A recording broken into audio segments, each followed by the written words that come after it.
Bueno, entonces, lo que yo les comentaba al principio de la clase, el capítulo 4 es la construcción del puente, o bueno, vamos a ver una relación entre los esfuerzos que vimos en el capítulo 2 y las deformaciones que vimos en el capítulo 3, ¿cierto? Entonces, ¿cuál es la principal característica de todo lo que vimos anteriormente? Que realmente nosotros nunca los hemos relacionado. Nosotros no hemos dicho, dependiendo de las deformaciones voy a tener tal esfuerzo y dependiendo del esfuerzo voy a tener tales deformaciones, ¿cierto? Nunca hemos hablado de eso. Únicamente trabajábamos los esfuerzos como una matriz, con una representación matricial, con una representación vectorial, ya sea el sigma o el q, dependiendo de los esfuerzos que estuviésemos hablando. Pero en el fondo nunca hablamos de que cuando tenemos un esfuerzo, pues se puede generar una deformación, ¿cierto? Y lo mismo en las deformaciones, ¿cierto? Algo, algo de la relación lo vimos en las galgas extensiométricas cuando nosotros hablamos de que cuando usamos este método de medición de deformaciones, indirectamente podemos medir los esfuerzos, porque realmente nunca podemos medir los esfuerzos, porque los esfuerzos son reacciones internas, ¿cierto? Entonces, eh, lo que hacemos es construir ese puente a partir de las deformaciones. Entonces, si digamos tengo una tira de plastilina y esta se deforma punto uno, entonces puedo indirectamente saber los esfuerzos que se están desarrollando eh, al interior pues, de esa tira, ¿cierto? Entonces, algunas cuestiones que vimos en los capítulos 2 y 3 es que estas fueron deducciones que se construyeron independientes, ¿cierto? Son deducciones que eran mecánicas. En el caso del capítulo 2, ahí trabajamos única y exclusivamente con deducciones mecánicas. El lapicito. Eh, con deducciones mecánicas en el caso del capítulo 2 y algunas veces geométricas cuando construíamos el triángulo y puramente geométricas en el caso del capítulo 3. Es decir, nunca las relacionamos, ¿cierto? Y otro elemento que nosotros tuvimos en cuenta, sobre todo en el capítulo 3, es que esto se aplica en las pequeñas deformaciones, ¿cierto? Cuando ya pasamos al campo de las grandes deformaciones, nada de lo que hemos visto en el capítulo 3 lo podemos aplicar, ¿cierto? Entonces, por eso es que nosotros tenemos que construir una relación entre estos dos elementos, entre el esfuerzo interno y la deformación. ¿Y cómo construimos eso? Esa construcción de esa relación se llama un modelo constitutivo. Ese modelo constitutivo depende de varias cuestiones. Primero, el material, ¿cierto? Y eso es como lo más claro que nosotros tenemos, ¿cierto? Es muy diferente que yo trabaje, no sé, un pedazo de madera, por ejemplo, a un cilindro de concreto, ¿cierto? Los dos se van a comportar diferente.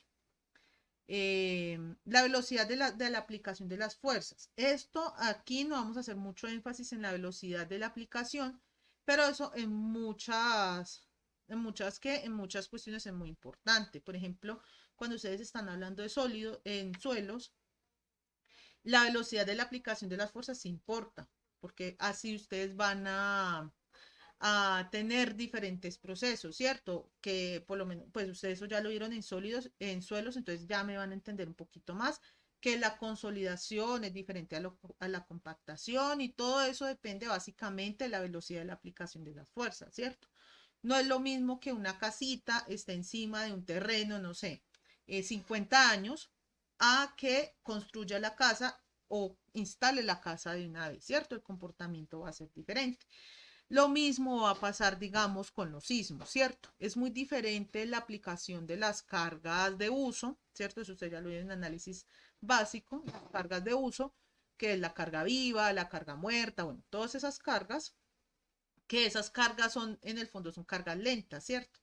Es muy diferente el comportamiento de la edificación con esas cargas al comportamiento de la edificación cuando, digamos, le aplicamos sismos o le aplicamos impactos, o le aplicamos viento, o incluso el cambio térmico, ¿cierto? Y del comportamiento de las cargas en el tiempo. Esto es parecido a la velocidad, porque mire, hay cargas que son puntuales, entre comillas, ¿cierto? Realmente ninguna carga es puntual, pero hay cargas que son aproximadamente puntuales. Ejemplo, el cable que está en el puente, ¿cierto? El cable tiene un diámetro muy pequeño, entonces pues se puede considerar entre comillas puntual. Es muy diferente una carga uniformemente distribuida a una carga que varía en el tiempo, que tiene unos picos, por lo menos la carga de sismo, ¿cierto?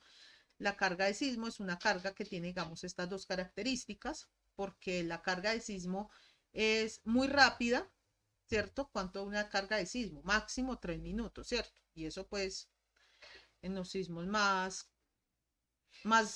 fuertes, ¿cierto? Entonces puede durar 3 minutos, pero el sismo pues obviamente no va a ser constante en todos los 3 minutos, ¿cierto? 3 minutos. Puede que tenga un inicio, que vaya así, que vaya así, que tin, tin, tin, tin, tin, y que vaya así, y otra, ¿cierto? Entonces su comportamiento es diferente a lo que nosotros conocemos, por lo menos la carga muerta, ¿cierto? El peso propio por lo menos es constante a lo largo del tiempo, ¿cierto? Entonces son comportamientos en el tiempo que son diferentes, ¿cierto? Esta es P, bueno, esta realmente es portante basal, tiempo, y esta es la carga muerta y este es el tiempo, ¿cierto? Eh, ahora, estos modelos constitutivos, es decir, estas relaciones pueden ser, como yo les decía al comienzo, pueden ser lineales, pueden ser no lineales. Entonces nosotros vamos a trabajar el modelo elástico lineal, ¿cierto? Es decir, vamos a trabajar uno en el que las deformaciones no son permanentes, esto quiere decir que sea elástico, no vamos a tener deformaciones permanentes, no vamos a pasar al régimen plástico, y lineal porque lo vamos a representar a través de una relación lineal. Básicamente eso trata. Y entonces, pues primero vamos a ver el capítulo 4.2 y después la sección 4.1. Entonces vamos a ver qué es, a qué me refiero yo cuando les estoy hablando de comportamiento elástico y comportamiento plástico, ¿cierto? Entonces, cuando estoy hablando de comportamiento de materiales, siempre me voy a referir a una curva. Esa curva se llama la curva esfuerzo de formación, ¿cierto? La curva que les estoy presentando a continuación es la representación del comportamiento de un elemento sometido a tracción o a compresión. ¿Listo? Atracción para el acero, a compresión para el concreto, ¿cierto? Porque el concreto es pésimo soportando la tracción, pero el acero es muy bueno soportando la tracción, por eso es que existe el concreto reforzado, ¿cierto? Entonces, nosotros podemos, este es el ejemplo del modelo constitutivo. Realmente aquí no sé qué material es, porque ¿cómo sé qué material es? Bueno, con los valores numéricos, ¿cierto? Pero bueno, vamos a suponer que es un material X, ¿cierto? Entonces, cuando nosotros estamos haciendo un ensayo, ya sea de tracción, de compresión, nosotros vamos a tener un comportamiento parecido a este. Unas veces es más grande la gráfica, unas veces es más larga, pero en general, pues, digámoslo así, que tiene todas estas partes. ¿Listo? Entonces, primer elemento que nosotros debemos tener en cuenta, todas las curvas de los modelos constitutivos tienen dos partes importantes. La primera parte a la que llamamos el rango elástico, que es la zona en la que nosotros podemos recuperar la forma. Entonces, ustedes se van a imaginar por lo menos cuando uno tiene un caucho, ¿cierto? Ustedes estiran el caucho y lo dejan de estirar, entonces aparentemente el caucho regresó a su forma original. A ese nosotros le decimos comportamiento elástico. ¿Por qué? Porque retornó a su posición original. Todos los materiales tienen un rango elástico, todos. Y entonces ese rango elástico, bueno, si yo tengo dos partes y tengo un rango elástico, pues necesito una frontera, ¿cierto? Y esa frontera es el punto C, eh, el punto E, que se llama el punto de fluencia, ¿cierto? Como su nombre lo indica, el material empieza a fluir, ¿cierto? Ya pasa del rango elástico al rango plástico. Si nosotros ya pasamos de ese rango, ya no hay problema, ya hay inconvenientes. Ahora, en otros materiales, el punto de fluencia, es decir, cuando el material empieza a fluir, no necesariamente coincide con esa frontera. Entonces ahí es cuando aparece un punto anterior, que es el límite elástico, por lo menos en los metales. En los metales, el metal puede empezar a fluir después de pasar el límite elástico. Entonces, el límite elástico es el que me marca la frontera entre el rango elástico, y bueno, y si yo tengo dos partes, y si una se llama rango elástico, pues la otra se llama rango plástico, ¿cierto? El rango plástico, ¿cuándo aparece? Cuando nosotros ya hemos estirado o comprimido tanto nuestro material que ya no podemos recuperar la forma.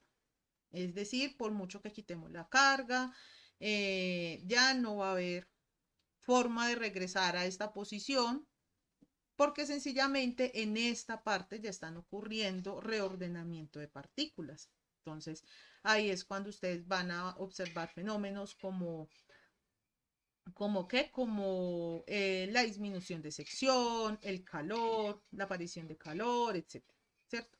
Hay unos materiales que este rango plástico lo tienen muy pequeño, es decir, no admiten deformaciones plásticas. Por ejemplo, el concreto. Esta curva, como es tan larga, posiblemente es de un metal, ¿cierto? Pues como para pasar por todas esas partes. Pero generalmente la curva del concreto es muy chiquita, porque si ustedes han visto, el concreto es muy bueno soportando la compresión, pero ustedes no ven que el comportamiento del concreto se asemeje como a un caucho o a un metal, ¿cierto que no? No, es un material rígido. Entonces, eso quiere decir que él casi no admite deformaciones permanentes. Entonces, cuando nosotros empezamos el ensayo, pues empezamos a subir, a subir, a subir. Entonces, dependiendo de la forma que tenga pues esta parte, pues vamos a hablar de un rango elástico lineal. Lineal porque forma una línea recta, ¿cierto?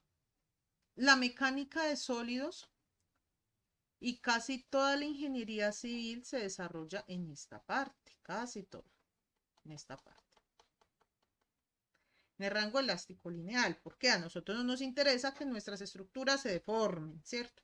Estén por allá con unas formas todas extrañas, ¿cierto que no? A nosotros nos interesa que las estructuras se puedan usar una vez haya pasado la carga, ¿cierto? Entonces, si llegó el sismo, una vez que pase el sismo, bueno, que yo pueda ingresar nuevamente pues a la edificación, ¿cierto? Eh, claro que pues de eso también depende del sismo, ¿cierto? Entonces, el elástico lineal, porque es elástico y forma una línea recta. Entonces llega una parte, si continuamos en el ensayo, llega una parte en la que la curva ya eso empieza a ser curva, ¿cierto? Y llegamos a la parte que se llama límite elástico. Como yo les decía, es el paso entre el rango elástico y el rango plástico, ¿cierto? Es como esa frontera, ni sí ni no, ¿cierto? Y una vez yo pase aquí, lo que va a tener es ya no puedo recuperar la forma. Entonces, cuando yo digámoslo así, quite la carga, ¿cierto? Por alguna razón tengo que quitar la carga, pues ya no puedo volver al inicio, ¿cierto? Sino que voy a tener lo que nosotros llamamos una deformación lineal, una deformación residual, ¿cierto? Lo que nosotros denominamos deformaciones residuales es a lo que comúnmente se le llama una deformación permanente, ¿cierto? Entonces, ¿cuándo aparece esa deformación permanente? Cuando ustedes empiezan a estirar algo tanto que cuando ustedes lo dejan de estirar ya no recupera su forma, sino que queda como arrugado o ya queda muy largo. Ahí es cuando estamos hablando de formaciones residuales. ¿Qué pasa en el rango plástico? Bueno, yo ya voy a empezar a tener procesos de reordenación interna de partículas. Entonces el material para poder resistir más va a empezar a reordenarse internamente. Entonces él ya va a pasar por estos puntos, ya va a empezar a endurecerse, él va a tratar de ganar un poquitico más de resistencia. Él dice, no, yo puedo resistir más, entonces me voy a endurecer para resistir más. Entonces ahí es cuando ustedes, por lo menos en el caso del acero, ven que empieza a liberar calor, porque toda esa energía él la va a tratar de liberar, la va a liberar o en forma de falla o en forma de calor. En esta parte la va a liberar en forma de calor. Entonces él empieza a endurecerse, endurecerse y por eso es que ustedes ven que la curva se sube un poquito, ¿cierto? Eso sí, en esta zona, como él está haciendo un reordenamiento de partículas, él empieza a alargarse y alargarse. por eso es que en la parte horizontal se tiene un rango mucho más largo que cuando teníamos pues en el rango elástico, ¿cierto? Porque en el rango elástico él no tiene necesidad de reordenarse, él, con sus propiedades iniciales, él puede perfectamente soportar las cargas, ¿cierto? Es decir, tener los esfuerzos necesarios para soportar por lo que se le está aplicando, ¿cierto? Se empieza a endurecer, endurecer, endurecer, y entonces llegamos a una cosa, a un esfuerzo que nosotros llamamos el esfuerzo último. El esfuerzo último nosotros lo podemos ver como el esfuerzo máximo. Entonces, una cosa es el esfuerzo de fluencia o el punto de fluencia, y el punto de fluencia no es lo mismo que el punto máximo. Algunas veces coincide, otras veces no, pero eso no quiere decir que sean lo mismo. Por lo menos en qué caso no coincide, en el caso del acero. El acero, el punto de fluencia es diferente al esfuerzo último. Por lo menos uno con qué diseña, uno diseña es con esfuerzos de fluencia. A uno no le interesa que el acero llegue hasta lo último para que pueda resistir, no. A uno le interesa que el acero pues conserve su integridad cuando yo le esté aplicando las cargas, ¿cierto? ¿En qué caso el esfuerzo de fluencia casi que coincide con el esfuerzo último? En el concreto. En el concreto sí, casi que coincide. Pues no es así que estén junticos los puntos, no, pero sí son muy similares, ¿cierto? El esfuerzo último, el esfuerzo máximo. Y entonces, una vez él llega a lo más que él puede resistir, ya empieza a dañarse, ya empieza a decir, yo ya no resisto más. Y entonces vamos a tener dos esfuerzos, ¿cierto? Un punto de rotura, este punto de rotura se le llama punto de rotura teórico, y este es un punto de rotura real, porque se supone que, bueno, aquí está bastante deformado, ¿cierto? Y ya en este punto de rotura es cuando ya empiezan a aparecer las grietas, ya empiezan a, a aparecer las fisuras, bueno, todas esas cosas que nosotros conocemos, ¿cierto? Algunos materiales tienen estas curvas, esto es por lo menos en la curva típica del concreto, uno se la aprende casi de memoria, y esta es la curva típica del acero. El acero tiene una gran capacidad de formarse, ¿cierto? Propia de los metales. En cambio, el concreto no. Entonces, a partir de este tipo de modelos constitutivos es que nosotros podemos describir cualquier tipo de material. Dependiendo del material, pues vamos a tener una curva. No es lo mismo la curva del acero que la curva del concreto, ¿cierto? O que la curva del caucho. De pronto alguno de ustedes se va por el tema de los aisladores sísmicos, entonces ahí entrará una nueva curva que es la curva del caucho. Esta curva, hay materiales que tienen diferentes curvas dependiendo de cómo incluso yo aplique la carga, que no es lo mismo una carga vertical que una carga horizontal. Por ejemplo, en la madera. La madera es un material que depende de la forma en que yo cargue. Yo no sé si alguien ha construido acá con madera o ha hecho algo con madera. La madera se caracteriza por tener un comportamiento diferente en todas las direcciones, ¿cierto? Entonces, que si es paralelo a las fibras, es diferente que si es perpendicular a las fibras. Entonces, ahí incluso se ve el tema del material. En este capítulo no vamos a ver madera, porque pues la madera pues tiene unas particularidades que en este caso pues a nosotros no nos atañen, ¿cierto?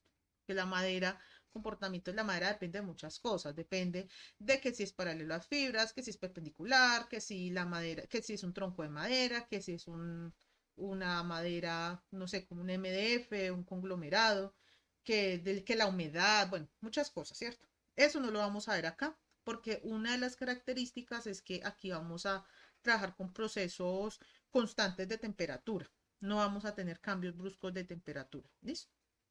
Entonces, por eso es que básicamente no tocamos la madera en este capítulo. Entonces, ahora sí, viendo esta curva, pues vamos a definir dos tipos de material. Básicamente, todos los materiales se pueden definir en dos conjuntos, materiales dúctiles y materiales frágiles. ¿Qué es un material dúctil? Bueno, es un material que tiene grandes deformaciones permanentes, admite grandes deformaciones permanentes. ¿Eso qué quiere decir? Que si yo estoy en esta zona, esta zona va a ser muy grande comparada con la zona elástica. Ejemplo de eso, todos los metales, casi todos los metales, casi todos los metales tienen ese comportamiento. El acero tiene ese comportamiento. Obviamente, bueno, aquí subirá un poquito y aquí bajará un poquito, pero en últimas, pues esta curva pues va a ser típica del acero, ¿cierto? Pues de los metales, ¿cierto? Sea acero, sea aluminio, porque pues ustedes también trabajan con aluminio. Eh, la característica de los materiales dúctiles es que, digámoslo así, el material dúctil a usted les va a avisar antes de que falle, ¿cierto? Ustedes van a ver que esos materiales se deforman y se retuercen y no se fisuran. No quiere decir que nunca se fisuren, solo que él les va a avisar que se está empezando a dañar. Él les va a decir, mire, yo no soy capaz de resistir tanto, necesito que quiten la carga, ¿cierto? Esos son los materiales dúctiles. En cambio, los materiales frágiles tienen un comportamiento opuesto. ¿Eso qué quiere decir? Estos no admiten grandes deformaciones o no admiten deformaciones, grandes deformaciones plásticas. ¿Eso qué quiere decir? Que el material básicamente no le va a avisar cuando falla. Ejemplo de eso, el vidrio. El vidrio a ustedes no les avisa cuando falla. Ustedes medio están molestando un vidrio y ya se quebró, ¿cierto? Grietas, fisuras, bueno, todo es una ventana, por ejemplo. Eh, el concreto, el yeso, todos esos son materiales que tienen fallas súbitas, fallas frágiles. A esas fallas frágiles se les llaman fallas súbitas, por como su nombre lo indica, ¿cierto? Es súbito, pues cuando falla, ¿cierto? Entonces miren que realmente todos los materiales que se usan en ingeniería civil se pueden clasificar en esos dos grupitos, ¿cierto? Materiales dúctiles y materiales frágiles. ¿Listo? Y estas son pues las curvas típicas. Entonces que el concreto tiene una zona elástica, resiste bastante elásticamente, es decir, con deformaciones elásticas, a compresión obviamente, y ya cuando llegamos a la zona de falla, pues entonces esta zona va a ser mucho más pequeña que esta. En cambio, en el acero, pues va a ser todo lo contrario. La zona elástica es muy pequeña realmente comparada con la deformación plástica, ¿cierto? Entonces, esta zona, mire todo lo que tiene la zona plástica del acero, a partir pues de ese punto de, ese límite plástico o límite elástico, bueno, también se conoce así. Y en cambio, miren que el concreto, pues no podemos sacar pues todas esas partecitas que sacamos allá porque algunos puntos empiezan a coincidir, ¿cierto? Difieren por valores muy pequeñitos. Eh, ¿Hay alguna duda hasta acá?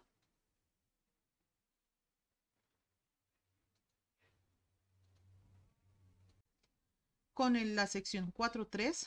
Entonces, en esta sección 4.3, pues vamos a crear ese puente, ¿cierto? Entonces, vamos a hablar de tres elementos que son muy importantes para crear ese modelo constitutivo, esas curvas, que se llaman la ley de Hooke, el módulo de Young y el módulo de Poisson. ¿Listo? Entonces, que esas representan pues diferentes elementos, ¿cierto? Entonces, la clase pasada hablábamos, bueno, que teníamos nosotros nuestra curva de esfuerzo de formación y pues que teníamos un rango elástico, teníamos un rango plástico. Y entonces recuerden que yo les hablaba de un punto que se llamaba límite de proporcionalidad. ¿Eso qué quiere decir? Que es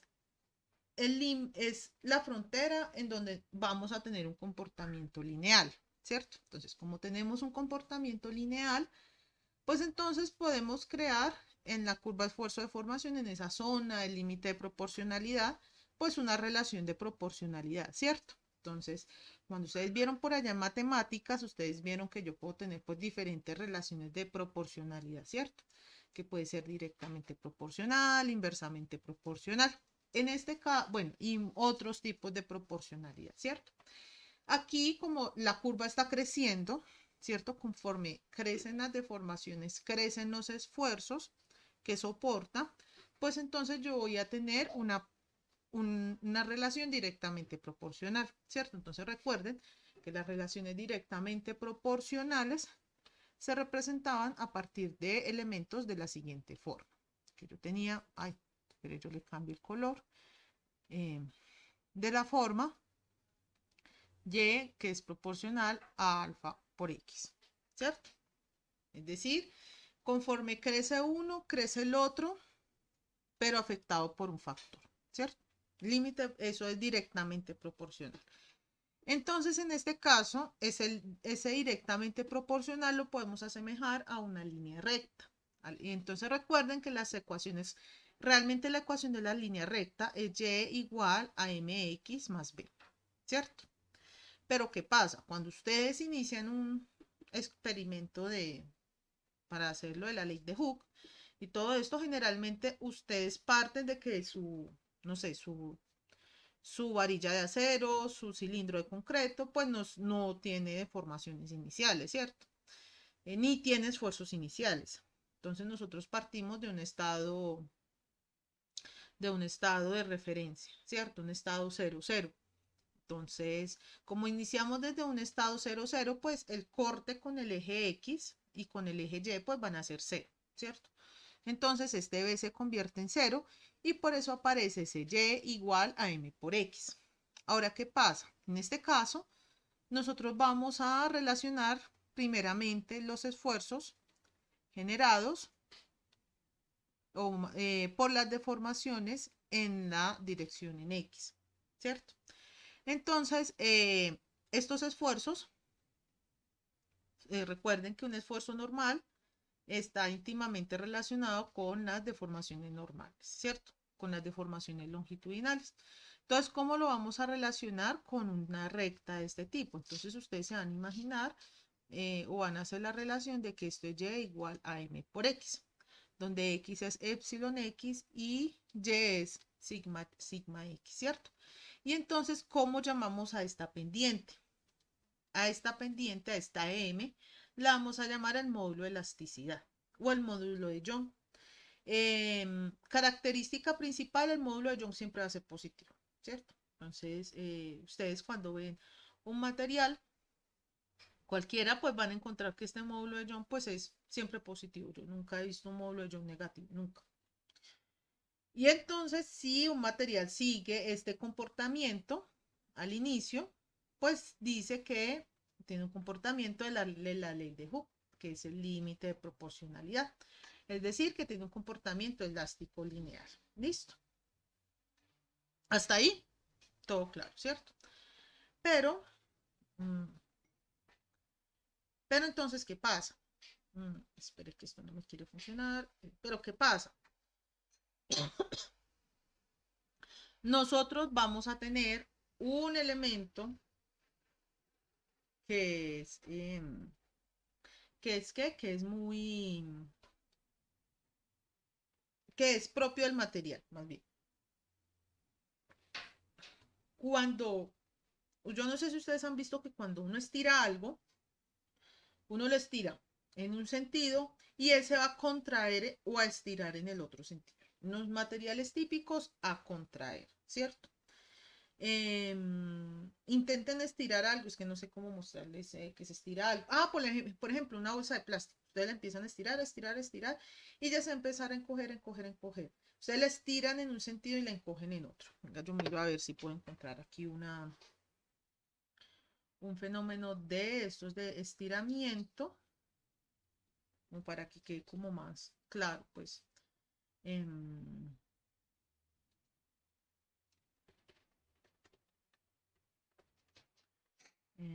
ujú. Ay, así como con un material. Estos son materiales agéticos, que ahorita vamos a hablar de ellos también. Bueno, espere, miremos el ensayo de tensión, que yo creo que aquí lo podemos ver como bien, ¿cierto? Entonces, mire, aquí está, la atracción del plástico. Entonces, a ver si me puedo adelantar aquí un poquito. No vamos a ver pues como mucho el video, solo quiero ver pues como, así aquí está. Entonces, les voy a compartir pantalla.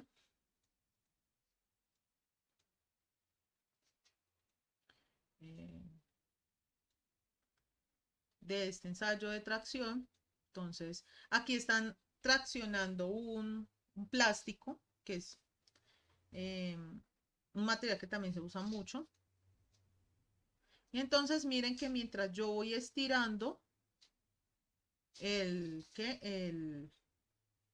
la tirita de plástico, esta tirita de plástico al principio, vamos a ver si la podemos ver al principio. Eh, esta tirita de plástico pues al principio era así. Y pues una vez yo la someto pues al ensayo,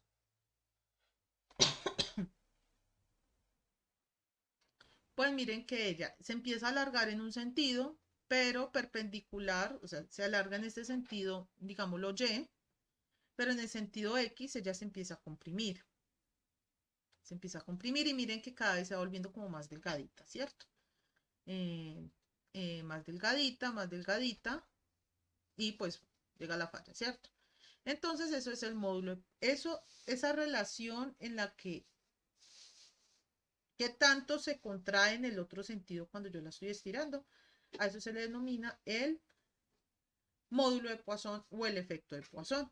Entonces, mientras yo tengo un sólido que lo estoy estirando o contrayendo en una dirección, pues él se va a contraer o a dilatar, ¿cierto? ¿Por qué les digo contraer o dilatar? Porque no todos los sólidos tienen el mismo comportamiento, ¿cierto? Entonces, a este efecto es al que vamos a llamar el efecto Poisson. Eh, eh, esto, entonces, digamos, si yo estoy estirando un material, ¿cierto? Pues en un sentido se me va a tener una deformación positiva, pero en el otro sentido voy a tener deformaciones negativas, ¿cierto? Porque en el otro se está contrayendo, se está comprimiendo, ¿cierto? Entonces, cuando yo tengo módulos de Poisson positivos, eso quiere decir, bueno, que, o elementos así positivos, bueno, que variables positivas más bien, es decir, estoy hablando de estiramientos y dilataciones, y en el otro sentido, pues vamos a tener variables negativas. Entonces, en nuestro caso, que tengo sigma X y que lo estoy estirando, pues si en un sentido lo estoy estirando, pues en el otro sentido, pues van a quedar negativos, porque si aquí estoy estirando, ¿cierto? Estoy teniendo pues este comportamiento. Lo que va a pasar es que lo estiro, ¿cierto? Entonces, epsilon X va a ser mayor que 0, pero en el otro sentido, pues está disminuyendo de tamaño, ¿cierto? Entonces, él está alargándose, pero él cada vez va volviéndose como más delgadito, ¿cierto? Más delgadito. Entonces, en este sentido, en el sentido Y, digámoslo, un ejemplo, la deformación pues va a ser menor que 0. Por eso es que este valor pues es negativo, ¿cierto? Este valor va a ser negativo y este valor va a ser negativo. Entonces, en el caso de nosotros, como nosotros estamos estirando, entonces vamos a decir que sigma X es positivo, sigma X es igual a E por epsilon X, el módulo de Joule por epsilon X, y los otros dos van a ser negativos y el módulo de Poisson, este es el módulo de Poisson. Y entonces, si nosotros reemplazamos este epsilon X, miren, si yo despejo, epsilon X es igual a sigma X sobre E, ¿cierto? Entonces, pues si reemplazo este epsilon X en estas dos fórmulas, pues voy a obtener lo siguiente. Voy a obtener una relación de este estilo, ¿cierto? Donde pues mu, pues es el módulo de Poisson, ¿cierto? Entonces, este módulo de Poisson, el módulo de Poisson y el módulo de Young dependen del material.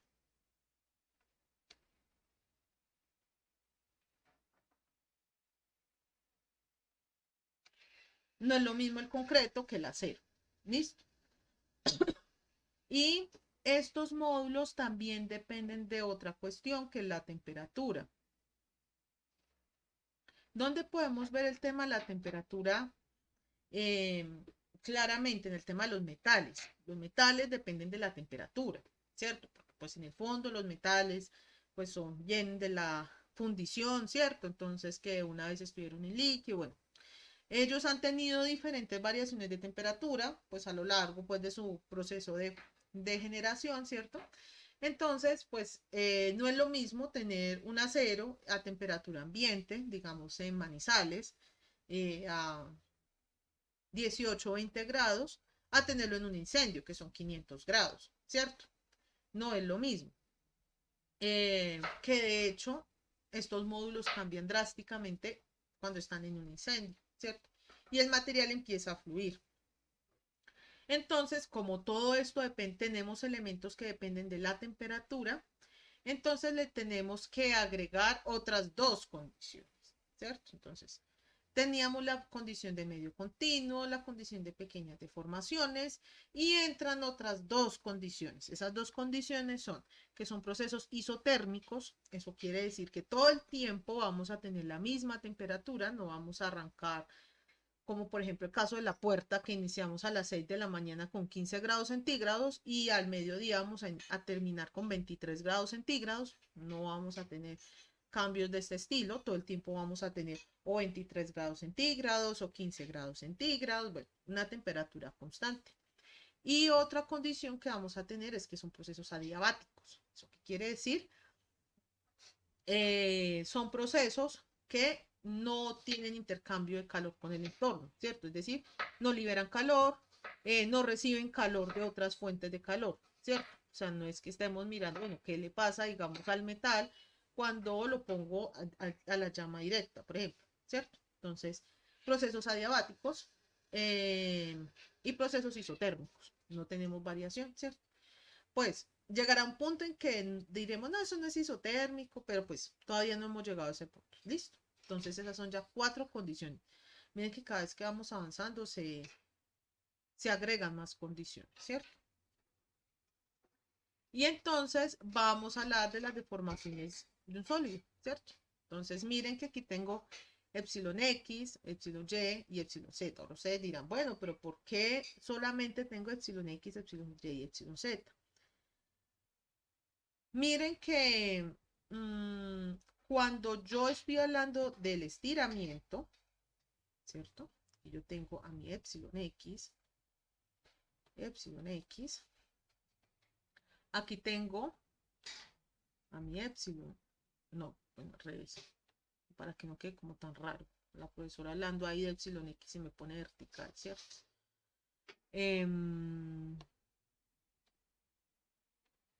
Epsilon Y, epsilon Y, epsilon X, epsilon X, epsilon X. Y aquí tengo, por acá posiblemente voy a tener otra deformación, que es la deformación. ¿Qué pasó acá? En el sentido epsilon z y epsilon z. Miren que en ningún momento he hablado de cortantes, ¿cierto?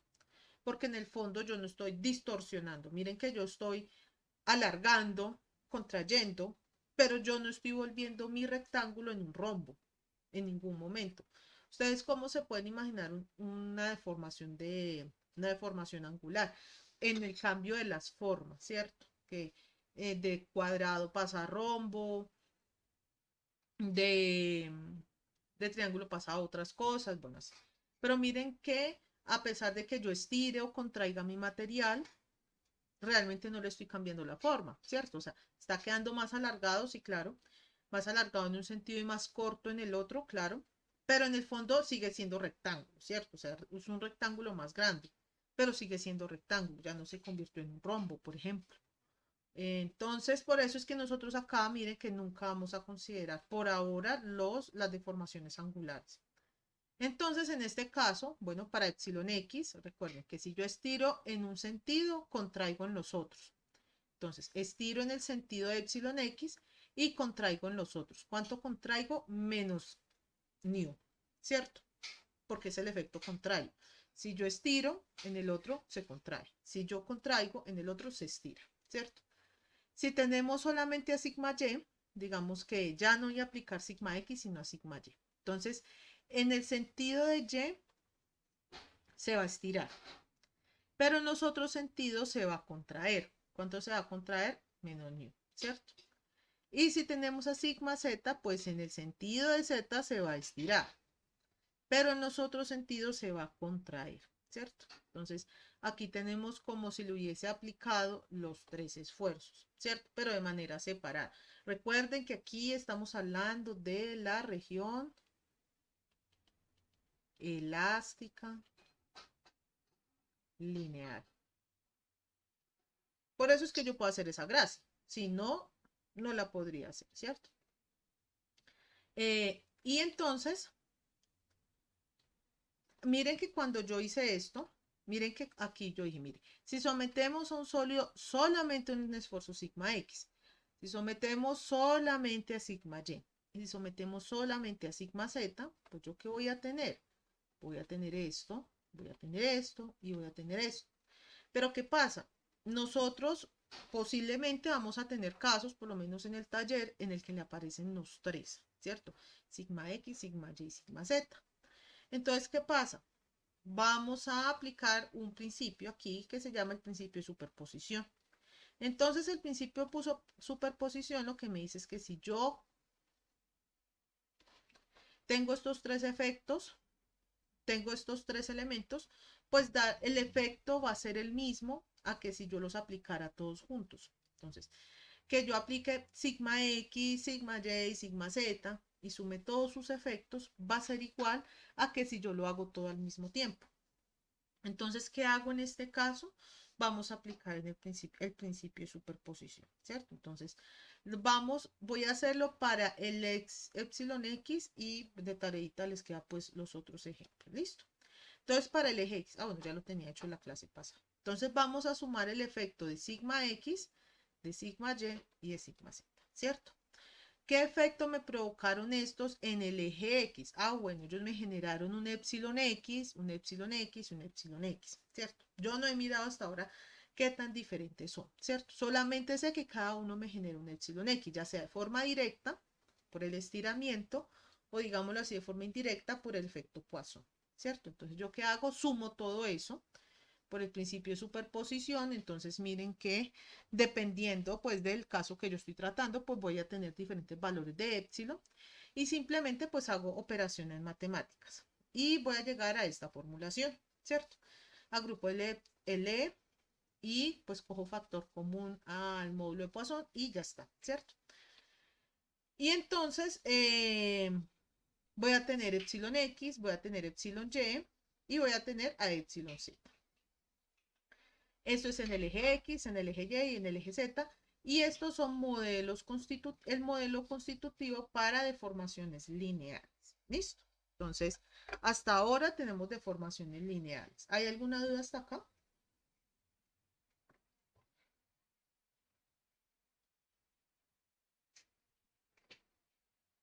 Tranquilos que pueden escribir por el chat, si necesita que me devuelva.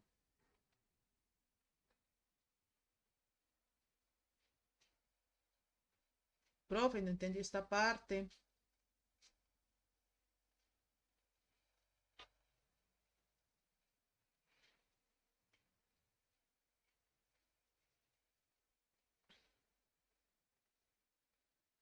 ¿Seguros? Porque esto es uno de los puntos del taller que tienen que entregar el jueves. Por eso les pregunto que si tienen todo claro.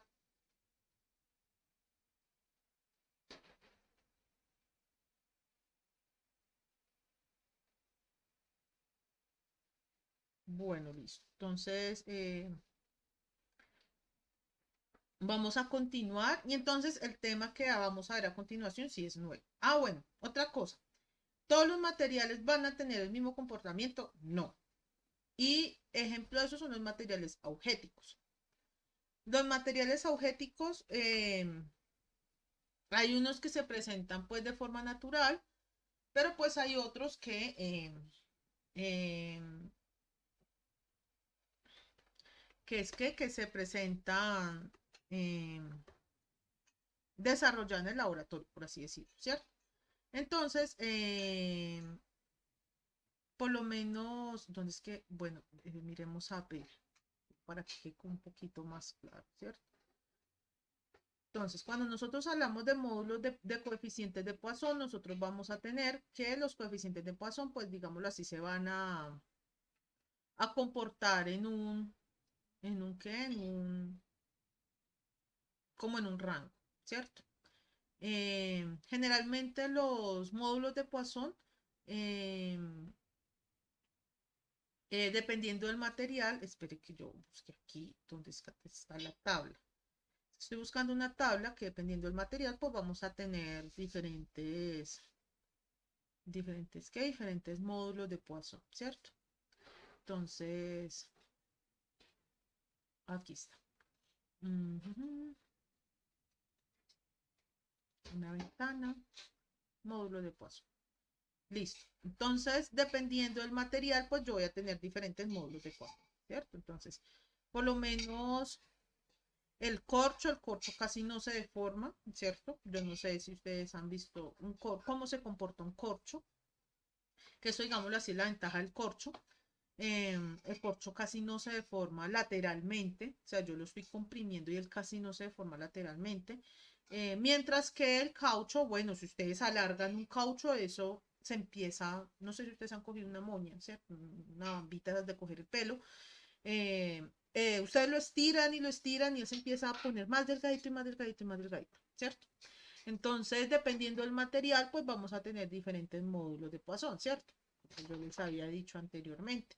Entonces, por lo menos, esto casi no se deforma, que es el corcho, el coque es el corcho. Eh, el vidrio casi tampoco se deforma, ¿cierto? El concreto, miren que es muy, muy pequeño. Eh, en cambio, miren el acero. Este es el acero normalito que nosotros pues usamos en el, en el que, en la construcción. Y este es el acero inoxidable, ¿cierto? Esta es la arcilla. Miren que la arcilla realmente ustedes la comprimen en un sentido y ella se mueve bastante en el siguiente, en el otro, en los sentidos perpendiculares, ¿cierto? Entonces, si yo la deformo en el sentido de X, ella en el sentido de Y y de Z se va a deformar bastante, ¿cierto? Eh, que esa es una de las razones por las cuales uno no puede cimentar en arcillas, por el módulo de Poisson de las arcillas, básicamente, ¿cierto? Y bueno, una arcilla seca, pues va a ser muy diferente a una arcilla saturada, ¿cierto? Es decir, una arcilla con agua, con todos sus vacíos llenos de agua, ¿cierto? Pues con sus vacíos llenos de agua va a ser supremamente deformable en todos los sentidos, ¿cierto? El titanio, el cobre, el plástico, bueno, perdón, el caucho, bueno, dependiendo del material, pues ya vamos a tener unos mucho más altos. Por eso es que esa es una de las razones por las cuales uno no busca evitar las cimentaciones en arcilla, ¿cierto? Mire que la arena no tanto, pues dependiendo de la arena, ¿cierto? Y en cambio, miren estos otros materiales. Miren que una característica es que estos materiales tienen un único módulo de Poisson. Pero hay materiales que dependiendo de su composición y de la dirección de las fibras y bueno, en mil cosas, pues vamos a tener diferentes módulos de Poisson. Y eso también es común, ¿cierto? Sobre todo en los materiales que son compuestos por fibras, que dependiendo de la dirección de las fibras, por lo menos los que tienen fibra de vidrio y cosas así, pues va a ser más resistente en un lado que en el otro, se va a deformar más en un lado que el otro, ¿cierto?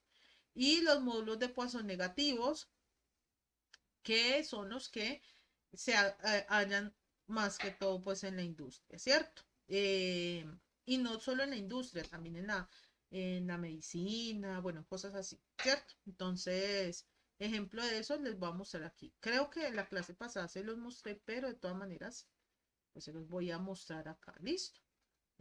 Alguien me habló, uno con esas fórmulas del principio de super... Ay, espere. Posición, estamos calculando el cambio de volumen en cada eje. Sí, sí, porque son deformaciones. Recuerden que la deformación es el cambio de longitud, ¿cierto?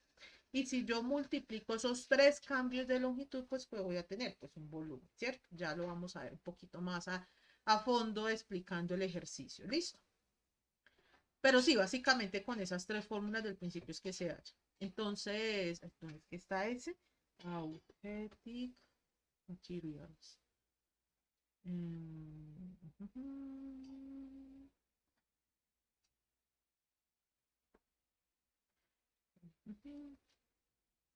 Yo creo que con este video quedan. Se los voy a poner subtitulados, listo. Que pues no es que se encuentren muchos videos, ¿cierto? Por lo menos un ejemplo de material augético o de material como lo de Poisson negativo. Las suelas de los zapatos para los corredores. Esos son materiales augéticos. Porque eso no se puede, que yo lo estiro por un lado y se comprime por el otro, no, eso no puede pasar en esos materiales porque ellos, esos materiales necesitan generar pues buen amortiguamiento pues a la hora de correr, ¿cierto? Lo mismo algunas partes biomédicas también tienen módulos de Poisson negativos y cada vez están apareciendo más, ¿listo? Entonces, esperen, yo les comparto otra vez otra pantalla mm, y continuamos. Listo.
Bueno, y vimos un poquito de los materiales augéticos. Realmente en ingeniería civil no es que los manejemos mucho, pero en la vida cotidiana pues sí nos los vamos a encontrar bastante y cada vez los vamos a encontrar más a medida que la tecnología pues de los materiales va avanzando, ¿cierto?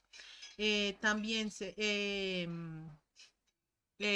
ha estado desarrollando pues materiales augéticos eh, para otras cuestiones, más que todo para la parte médica y biomédica, porque ustedes saben que generalmente los implantes, todos esos implantes de, pues, que se manejan para lo que es el tema de las articulaciones, bueno, todo eso, pues eso tiene que soportar el impacto y pues no te podemos tener materiales que cuando los estemos comprimiendo en un sentido, pues en el otro se estén estirando, ¿cierto que no? No, no podemos tener pues ese tipo de comportamiento porque puede dañar pues otros músculos, pues otros huesos, otros músculos, etcétera, ¿cierto? Entonces, pues imagínense uno teniendo un disco, un implante de disco, pues que cuando yo lo comprima se expanda en los otros sentidos, pues no, ¿cierto que no? Entonces, por eso es que se han desarrollado materiales augéticos. Todos estos materiales augéticos surgieron a partir pues del tema de la parte nuclear, porque el manejar materiales radioactivos es muy complejo, realmente. Entonces, todo tiene que ser prácticamente desarrollado en laboratorio y una de las cosas es, bueno, ¿cómo cubro parte de esos desechos? Pues, o también las cámaras, pues, donde hacen, pues, esas reacciones, la fisión, o bueno, todas esas reacciones nucleares que hacen, pues, tiene que haber algo que los contenga. Pues, el material objetivo, pues, presenta muy buenas características. Y si ven que en el fondo es un reordenamiento de las partículas. Todo se trata de reordenamiento de las partículas. O sea que podríamos decir incluso que estamos viendo al material en su forma microscópica, ¿cierto? Miren que todo es en el punto, la forma microscópica, bueno, todo, ¿cierto? Entonces, ¿hay alguna duda hasta acá con el tema de los materiales?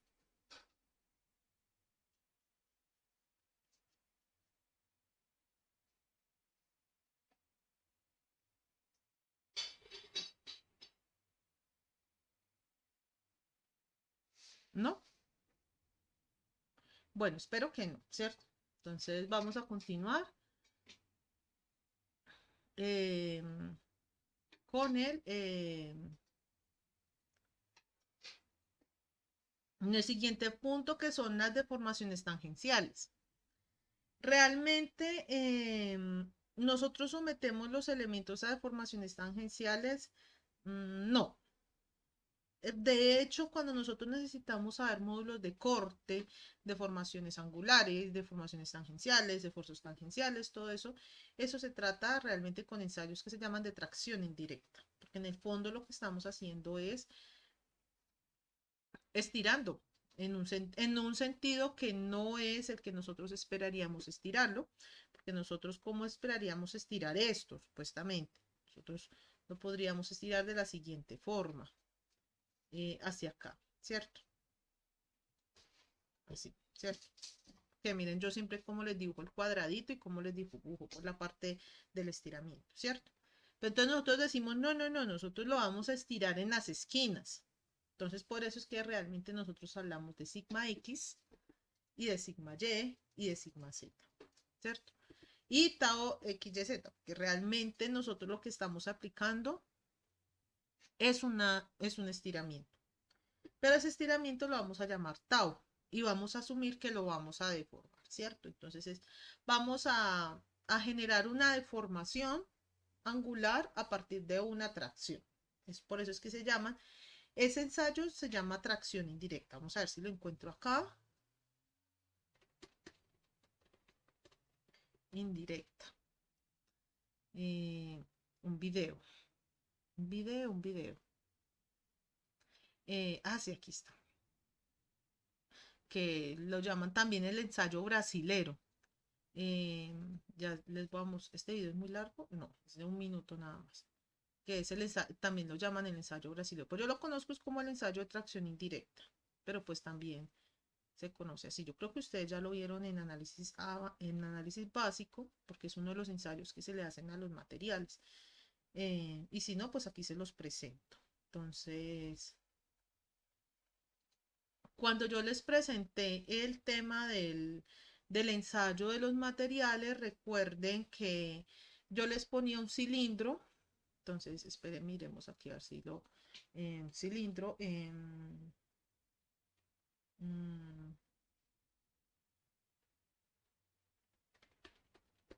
concrete testing. Miren que el cilindro nosotros lo ensayamos con, cogemos el cilindro y lo colocamos pues la carga en dirección longitudinal, ¿cierto? Lo colocamos pues en este sentido, ¿cierto? ¿En qué consiste el ensayo brasilero? Bueno, en hacer algo parecido a algo parecido a deformar el cilindro, que es colocarlo en el sentido contrario. Entonces, aquí vamos, bueno, está muy larga esa introducción, pero bueno.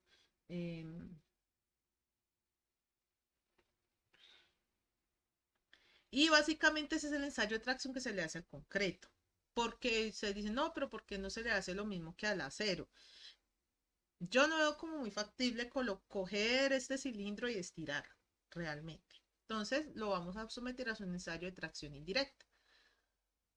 Entonces miren que le coloqué, en vez de colocárselo en un sentido, le coloqué la carga en el otro sentido. Bueno, este es el cilindro concreto. Materiales, ustedes vieron que esos cilindros son estandarizados, ¿cierto? Dependiendo pues de una norma técnica colombiana. Pues en el caso de nosotros, ¿cierto? Esto es en tiempo real.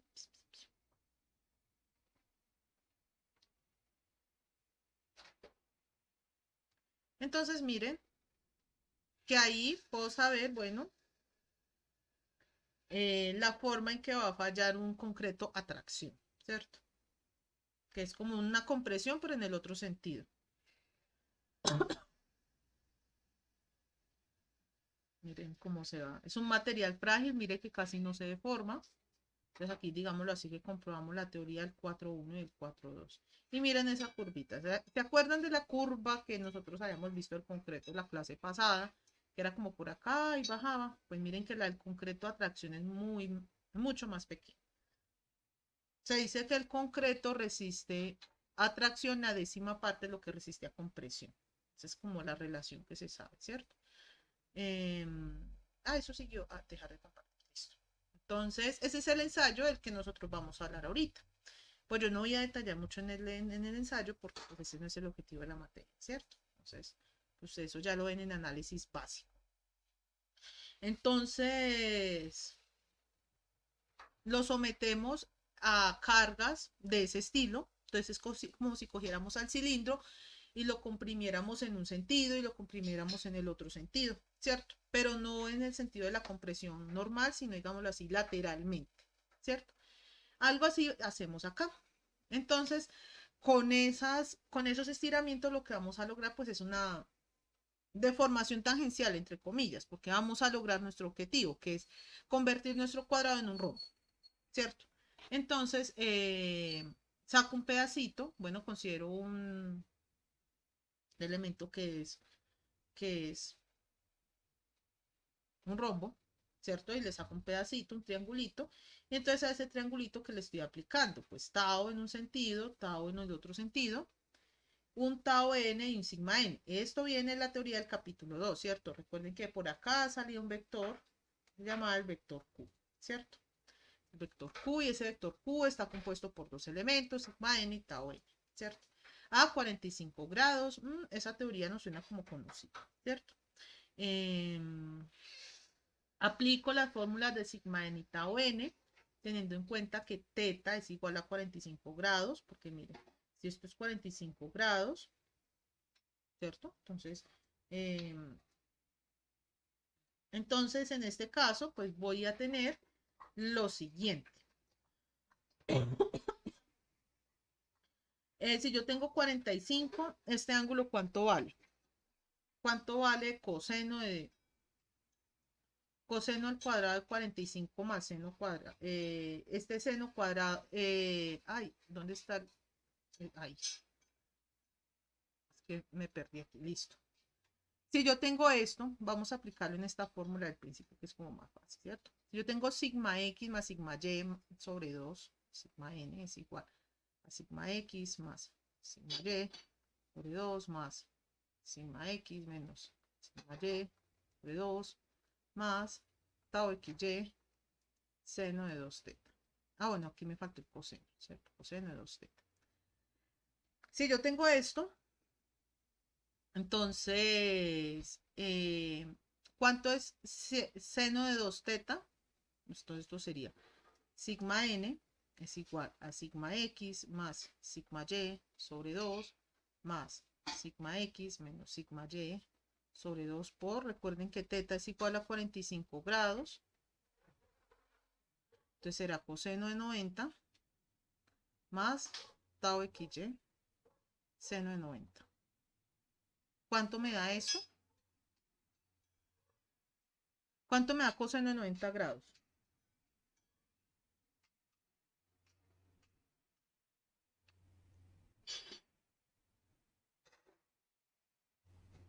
¿Cuánto me da coseno de 90 grados?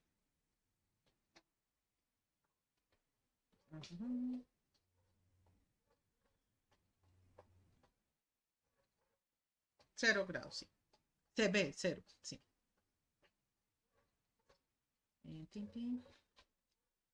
Me da 0. ¿Y cuánto me da seno de 90? Pues 1, ¿cierto? Entonces voy a tener sigma x más sigma y sobre 2 más tau xy. Pero ¿qué pasa? Vamos a continuar acá.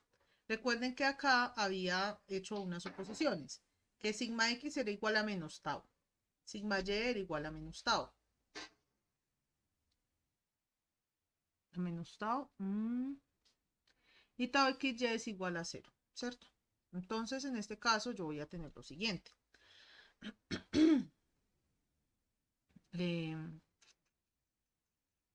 Sigma n es igual. Tau xy vale 0, ¿cierto? Y esperen un momento acá. Que yo aquí reviso una cosita.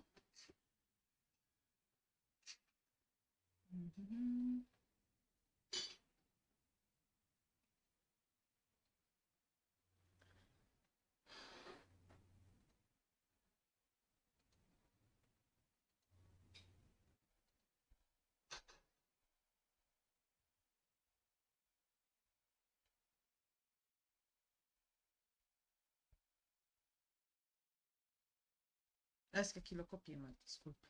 Sí, esto me parece muy raro. Este es más. Entonces, en este caso, tenemos que sería tau menos tau sobre 2 más tau xy vale 0. Entonces, sigma n es igual a 0. Y tenemos que tau n es igual a tau xy por coseno de 90 grados menos sigma x menos sigma y sobre 2 por el seno de 90 grados. Esto me va a dar 0, esto me va a dar 1. Y recuerden que sigma x vale menos tau y sigma y vale tau, ¿cierto? Entonces, tau n es igual a menos tau sobre 2. Esto es igual a menos 2 tau sobre 2. Y esto es igual a tau, ¿cierto? Entonces, se tiene que solamente existen esfuerzos puros, tau n es igual a tau. Entonces, por lo tanto, al reemplazar estos esfuerzos en las fórmulas anteriormente vistas, entonces Me devuelvo a las fórmulas. Entonces, realmente, ¿qué es lo que voy a tener acá? Voy a reemplazar estos valores de sigma X, de sigma Y, de sigma Z, que es menos tau, tau y sigma Z, que es igual a 0, los voy a reemplazar en estas tres fórmulas. Entonces van a hacer el ejercicio allá en la casa, van a reemplazar el sigma X por tau, sigma Y por menos tau y sigma Z por 0.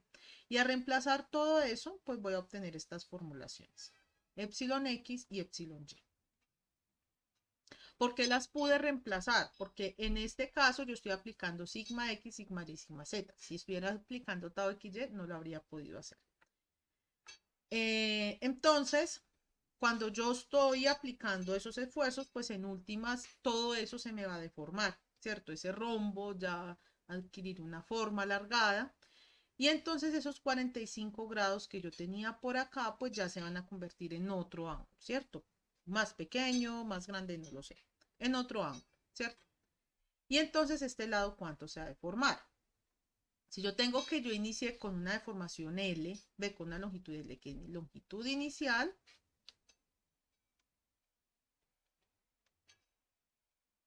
pues mi longitud final, ¿cuál va a ser? Final. Pues va a ser mi longitud inicial, ¿cierto? Que va a ser L más un elemento, una deformación que yo voy a llamar epsilon, ¿cierto? Recuerden que epsilon, deformación, la deformación es lo que me indica que tanto se deforma con respecto a la longitud inicial, ¿cierto? Entonces será L más la longitud inicial multiplicado por un epsilon. Que en últimas, ¿qué va a ser? Si saco factor común, me va a quedar 1 más epsilon. Si es la deformación en el sentido X, pues será epsilon X. Si es la deformación en el sentido Y, es el epsilon Y. Si es la deformación en el sentido Z, es en el epsilon Z. ¿Cierto? Entonces, si yo tengo acá un cubo, ¿cierto? Y yo necesito saber qué tanto se deformó en sus otros ejes, pues lo que yo hago es allá. Epsilon X, epsilon Y, epsilon Z, experimentalmente, con la fórmula, como me queda fácil. Y entonces, ¿qué hago? Para hallar las longitudes finales de esas aristas, digámoslo así, sería 1 más epsilon X por Ln X, ¿cierto? 1 más epsilon Y por Ly y 1 más epsilon Z en el caso de que exista Z, ¿cierto? Lz. Si yo necesito áreas, pues empiezo a multiplicar esto, ¿cierto? Un área tiene dos lados, ¿cierto? Entonces, en el plano XY, el área, bueno, L por X y L por Y, ¿cierto? Y si yo necesito volúmenes, pues multiplico todo eso. ¿Listo? Entonces, algo así parecido hicimos acá. Alargamos nuestro rombo y entonces él se alargó una longitud epsilon X, epsilon Y, y aquí se alargó, se acortó, yo no sé, epsilon X, ¿cierto? ¿Por qué lo divido entre dos? Ah, bueno, porque pues yo estoy considerando esta distancia, ¿cierto? Y esta diagonal al principio pues valía L, ¿cierto? Entonces cojo este triángulo A y entonces voy a hacer una relación geométrica. Por eso es que saco ese ángulo alfa. Entonces, en este caso, entonces se tiene que ese ángulo, pues, ¿qué va a ser? 45 grados, el inicial, menos gamma medio, ¿cierto? Uno chiquitico acá, porque es gamma medios, porque recuerden que gamma medios es gamma 1 más gamma 2, ¿cierto? Entonces, en este caso, voy a aplicar tangente. Entonces, ¿qué tangente? Bueno, las identidades trigonométricas. Entonces, lo que hago es sacarle la tangente a este ángulo, ¿cierto? Que sería el opuesto sobre el adyacente, ¿cierto? Para poder hacer la relación entre estos dos elementos. Opuesto sobre adyacente. Y entonces, como estamos trabajando bajo el régimen de las pequeñas deformaciones, bueno, hago aquí la descomposición, entonces resulta que tangente de alfa es aproximadamente igual a alfa, ¿cierto? En radianes, ¿cierto? Entonces, en este caso, como tangente de alfa es igual a alfa aproximadamente, entonces tangente de gamma medios se me va a convertir en gamma medios y tangente de gamma medios se me va a convertir en gamma medios. Entonces, así es que obtengo esta formulación. Y entonces, bueno, si yo tengo que tangente de alfa tangente de alfa es igual a opuesto sobre adyacente, pues ¿qué hago? Pues simplemente ojo opuesto sobre adyacente, ¿cierto? Y lo divido. Y al hacer la división, pues me va a resultar una relación de este estilo, ¿cierto? Entonces, ¿qué pasa? Reemplazo los valores de epsilon x y epsilon y, estos valores que hay por acá, y epsilon y, los reemplazo en esta relación, ¿cierto? Y entonces, ¿qué voy a obtener? Voy a obtener una relación de este estilo. Es decir, que existe una relación proporcional entre los esfuerzos cortantes y las deformaciones angulares. Esto es lo que nos está indicando esta fórmula. Y esa relación, esa pendiente, esa recta, que llamamos M, es este elemento. Y a ese elemento le llamamos el módulo de corte. Miren que en el módulo de corte está involucrado tanto el módulo de elasticidad como el módulo de Poisson. ¿Listo? Entonces, para la deformación, lo que vamos a tener es lo siguiente. Tenemos que tau es igual, si yo reemplazo este G aquí, va a quedar tau es igual a G por gamma. Esta es la relación que se tiene que aprender. Así como teníamos que epsilon es igual a E por el sigma. Miren que son relaciones muy parecidas, ¿cierto?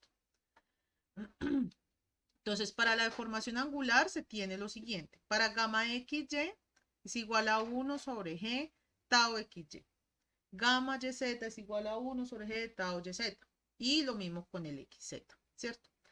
Ahora, miren lo particular en este caso. Miren que en ninguna de estas formulaciones aparecen las deformaciones longitudinales. Y si nos devolvemos aquí, no aparecen deformaciones angulares, ¿cierto? O sea que los esfuerzos longitudinales regeneran deformaciones longitudinales. O más bien, los esfuerzos normales generan deformaciones longitudinales. Y los esfuerzos de corte generan deformaciones de corte o deformaciones angulares, ¿cierto? Entonces, ¿qué conclusión podemos sacar de ahí? Que las deformaciones angulares no causan deformaciones longitudinales y tampoco las deformaciones angulares en un plano causan deformaciones angulares en los otros planos, ¿cierto? ¿Cómo podemos ver esto? Eso lo podemos ver más fácil. Miren que aquí en este gamma X no aparece ni gamma YZ ni gamma XZ, ¿cierto? Y lo mismo en las otras formulaciones. En cambio, miren que por acá las deformaciones longitudinales en un sentido causan deformaciones longitudinales en los otros. Pueden causar deformaciones longitudinales en los otros sentidos. Y eso es algo que debemos tener muy presente para el capítulo, la sección 3.4.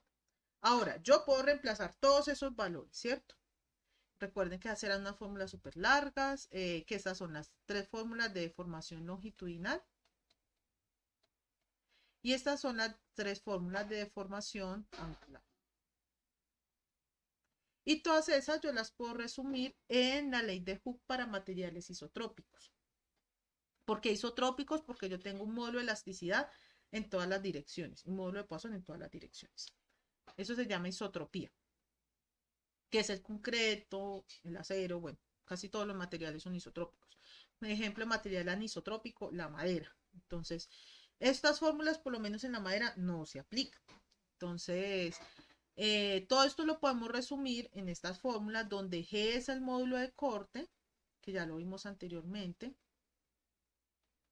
y lambda lo llamamos la constante de la M, y la constante de la M pues es esta, pues haciendo ahí pues operaciones matemáticas, pues hallamos esto. ¿Listo?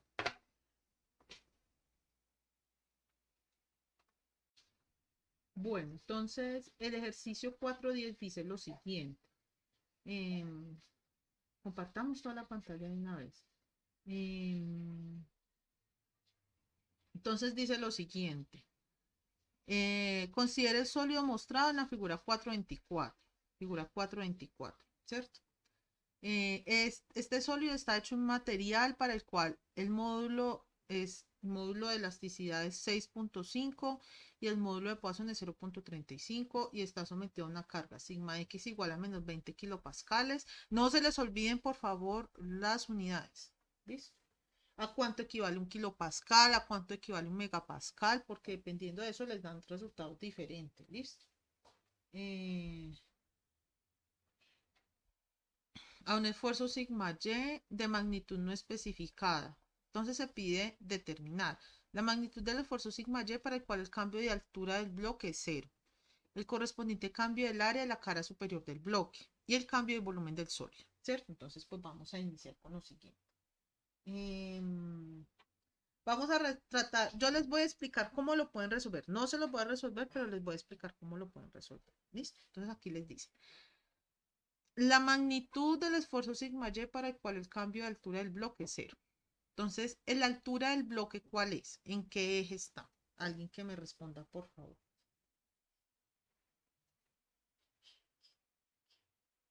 En el eje Y, ¿cierto? Entonces necesitamos que, si está en el eje Y y necesitamos que no haya cambio de altura en el eje Y, entonces, ¿qué necesitamos que pase con el, o sea, qué deformación es la que no puede, la que tiene que ser cero? ¿Qué deformación longitudinal es la que tiene que ser cero en ese caso? Epsilon X, epsilon Y o epsilon Z. Epsilon Y, ¿cierto? Entonces me voy a ir a la fórmula epsilon Y, ¿cierto? Entonces,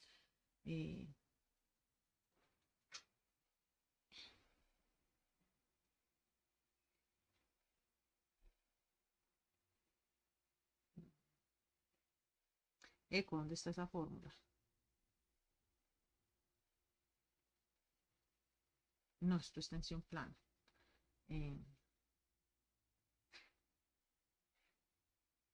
¿Dónde está?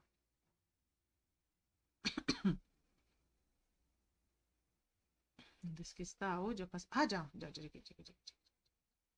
Entonces, en la fórmula 4.3, miren que hay un epsilon X, un epsilon Y y un epsilon Z, ¿cierto? Entonces, ¿qué datos necesito para resolver mi problema? Si yo necesito que epsilon Z sea igual a 0, entonces ¿yo qué datos necesito? Necesito el E y el nu, ¿cierto? Eso ya nos lo dieron al comienzo. ¿Qué nos falta determinar? A sigma Y, a sigma X y a sigma Z, ¿cierto? Entonces nos vamos a volver por acá. Pues queda más fácil así. Eh,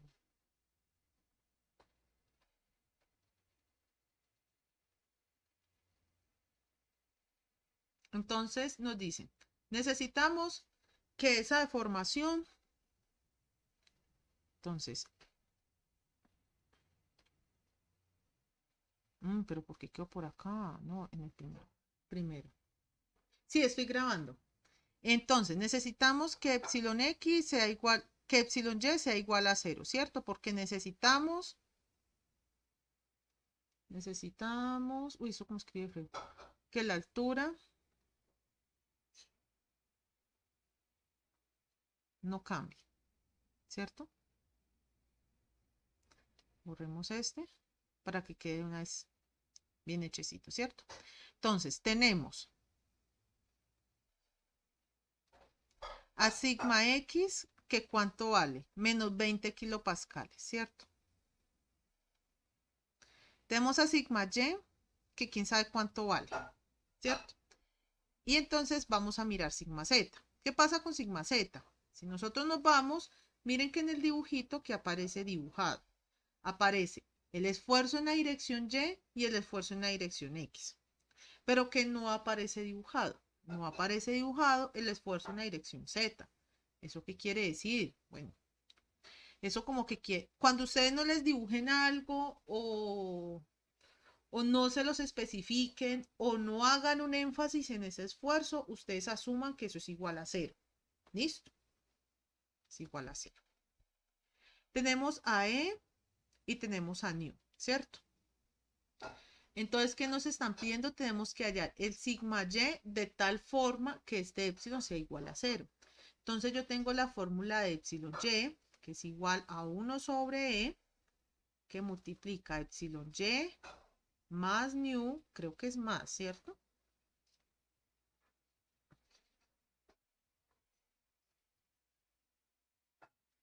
menos, es más new. Pues vamos a la sección 4.3, ¿cierto?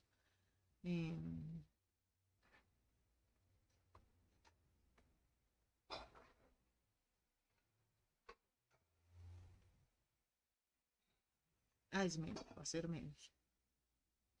Menos, sí. Menos new. Entonces borremos acá. Menos new que multiplica sigma x más sigma z. Si no estoy mal, ¿cierto?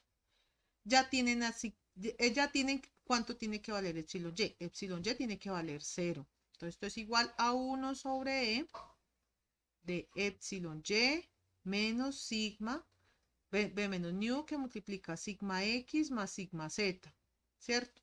Pero resulta que sigma z vale 0, ¿cierto? Por la suposición. Entonces 0 es igual a 1 sobre e que multiplica sigma y menos nu por sigma x. Y aquí despejan sigma y, ya. Así es que se resuelve. Entonces ya hallaron a sigma y, ¿cierto? Entonces, una vez hallen, yo no les voy a resolver acá el ejercicio, ¿cierto? Solo les dije cómo lo pueden resolver. Entonces, una vez hallen sigma y, sigma x y sigma z, pues ya tienen a sigma x, que es igual a menos 20 kilopascales, a sigma y, que es igual, bueno, lo que les dé este resultado, y sigma z es igual a 0. Entonces, toman las fórmulas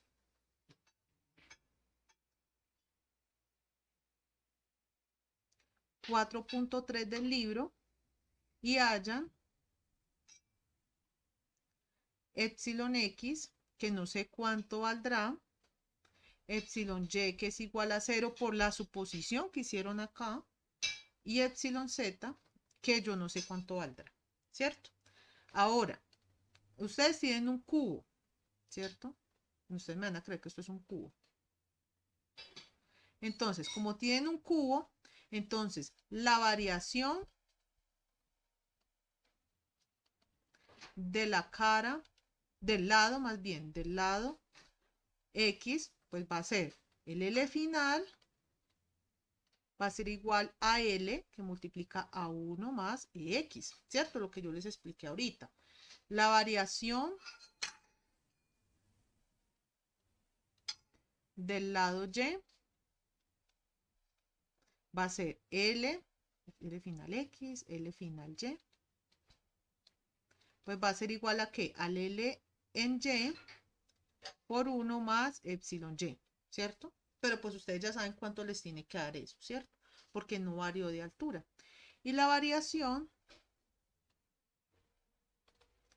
del lado X, del lado Z, corremos acá, del lado Z, va a ser el lado final en Z,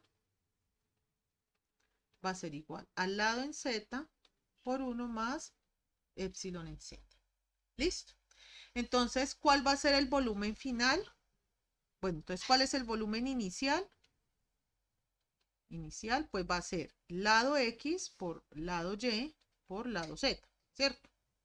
¿Y cuál va a ser el volumen final? Pues L final en X por el L final en Y por el L final en Z. En Z, en Z. ¿Listo? ¿Y cuál va? Entonces, si necesito hallar cuánto varió el área de esta cara, siendo este X, Y Z, ¿cuánto varió esta cara? ¿Esa cara en qué plano está?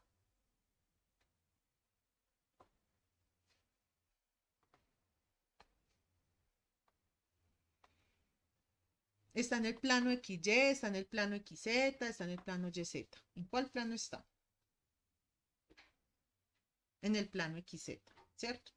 Porque miren que está paralelo a este plano que está como acostadito, ¿cierto? Entonces, en este caso, pues el área final, pues ¿qué va a ser? L final en X por L final en Z. ¿Quedó resuelta la duda? Listo. Ahora, alguien me había preguntado el punto 4.2, ¿cierto? Entonces, el 2 se resuelve de una forma similar. De hecho, creo que es la misma forma. Vamos a mirar aquí. Cambio de volumen, dilataciones, bueno, pregunta de control de lectura, no. Ejercicios propuestos.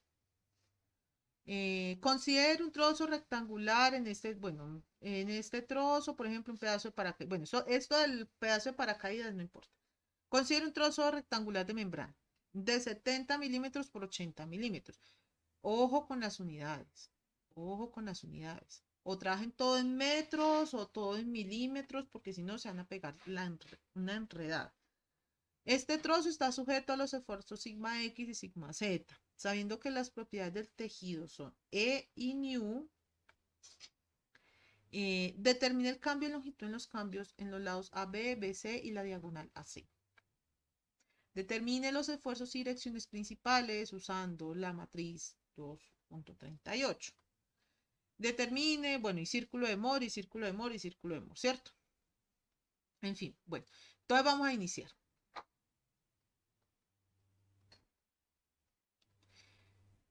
Entonces, en este caso, como yo tengo una membrana, en las membranas casi no importa la altura, porque son membranas. Un ejemplo de membrana, cuando ustedes están envolviendo, cuando tienen esas membranas, bueno, cuando tienen ese plástico con el que envuelven la comida, eso es una membrana. Entonces ustedes se van a imaginar que eso es una membrana y que esa membrana la estamos sometiendo a esos esfuerzos.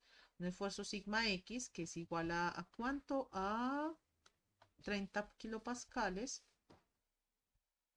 y sigma Y que es igual a cuánto? Ah, no, sigma Z, borrar sigma Z, que es igual a 60 kilopascales. ¿Cierto? Entonces, ¿qué nos están diciendo a nosotros? Mire, usted tiene que encontrar qué tanto varía este lado, qué tanto varía este lado y qué tanto varía la diagonal construida por acá, ¿cierto? Entonces, eso es lo que le están preguntando ahí. Mire.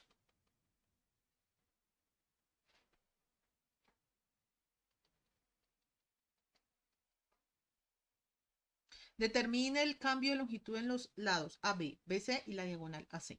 ¿Listo? Entonces, lo siguiente. Yo les dije, si a ustedes no les aparece en el dibujo, no se los especifican en el problema, van a asumir que ese valor es 0, ¿cierto? Entonces, E y nu los tenemos del problema. Entonces, ¿qué vamos a asumir en este caso? Como no nos dibujan a sigma y, entonces sigma y es igual a 0. Y no nos dibujan ningún esfuerzo cortante, entonces tau xy es igual a tau xz es igual a tau yz. Y es igual a 0. ¿Listo? Entonces, ¿ustedes qué van a hacer? Van a coger las fórmulas 4-3.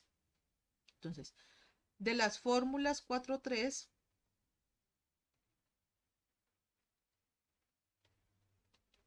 reemplazan y hallan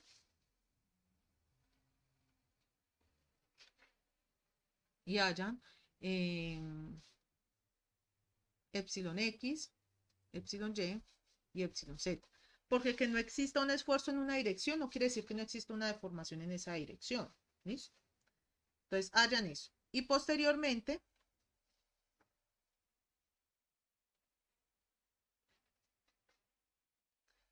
van a hallar la longitud final, ¿cierto? Que yo aquí ya les comenté cómo hallan las longitudes finales, ¿cierto? Longitud final en X, longitud final en Y y longitud final en Z, ¿cierto? Aquí, ¿qué longitudes nos importan? Aquí nos importan solamente las longitudes,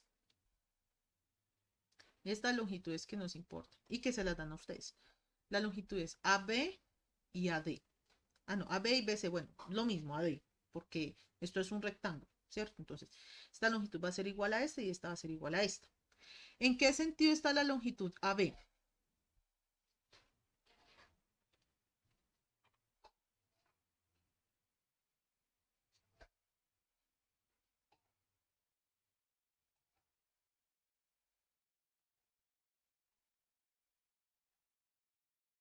Ah, espera, que me escribió. Ah, no. ¿En qué sentido está la longitud AB?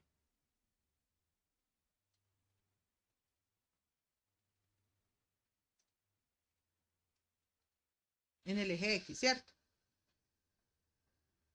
Longitud final en X y la longitud final en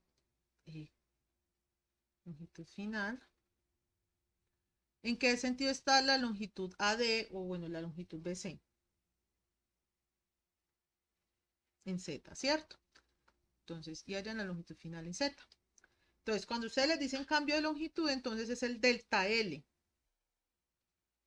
Delta L en X, delta L en Z. ¿Y cuál es el cambio de longitud? Bueno, es la longitud inicial en X menos la longitud y final en X y viceversa. Y ya, ahí tienen resuelto el primer punto. Y el resto de puntos es simplemente puro círculo de Mohr. O sea, eso ya ustedes lo vieron por allá en el capítulo 2 creo, en el capítulo 2, porque aquí les dicen, bueno, aquí les dicen, determine los esfuerzos y direcciones principales usando la matriz 238. Grafica el círculo de Mohr bidimensional asociado. Bidimensional, ¿por qué? Porque únicamente hay esfuerzos en X y en Z. Si es un esfuerzo en sigma Y, sería un círculo de Mohr tridimensional. Pero como es bidimensional, solamente es en X y en Z, pues solamente tomamos 2 dimensiones. ¿Listo?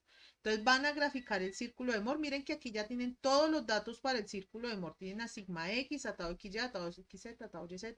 Ya tienen todos los círculos. En el caso de la diagonal AC, ustedes tienen un lado A. Esperen, yo miro a ver cómo es que la figura para no embolatarlo, ¿cierto? A, B, C, listo.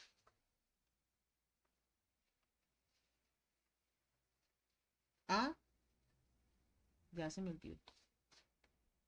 Volví a cometer el mismo error. Este es B.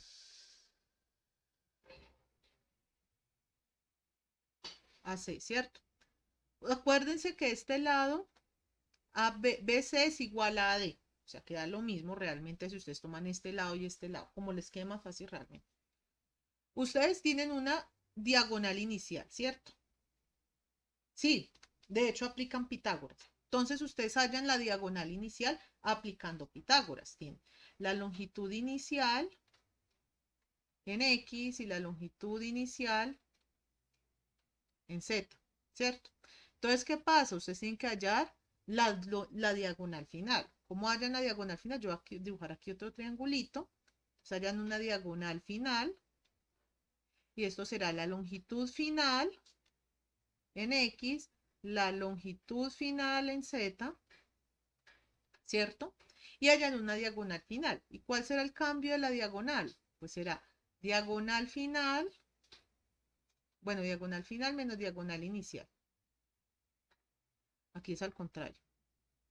Menos más. Listo. Y así hallan las diagonales. ¿Listo? Listo. Y lo otro ya es círculo de Mohr. Círculo de Mohr clásico. Pero ustedes van a notar algo muy peculiar en ese círculo de Mohr. Yo tengo sigma X, que es igual a un valor. Tengo a sigma Z, que es igual a otro valor, ¿cierto? Y este, ¿cómo es? Esto es sigma N y tau N, ¿cierto? Entonces, ¿qué pasa? Ustedes les dicen que todos los cortantes son iguales a 0. O sea que en teoría, ¿en dónde caen los valores? Este sería sigma X, 0. Este sería sigma Z, 0. Voy a suponer que es así. Realmente no sé si son así. O sea, no sé si primero es sigma X y sigma Z o al contrario, ¿listo? Entonces, en este caso, miren que los dos puntos cayeron en el eje. Y con estos dos puntos yo tengo que construir círculo de Mohr. Entonces, ¿qué pasa? Listo. Hallo la mitad, el centro, ¿cierto? Y trazo mi círculo de Mohr. Bueno, se me van a creer que es un círculo, ¿cierto? ¿Qué pasa? ¿Qué pasa con estos dos valores? Estos dos valores, estos dos extremos de este círculo, ¿qué representan? Nosotros, ¿qué vimos por allá en el capítulo 2?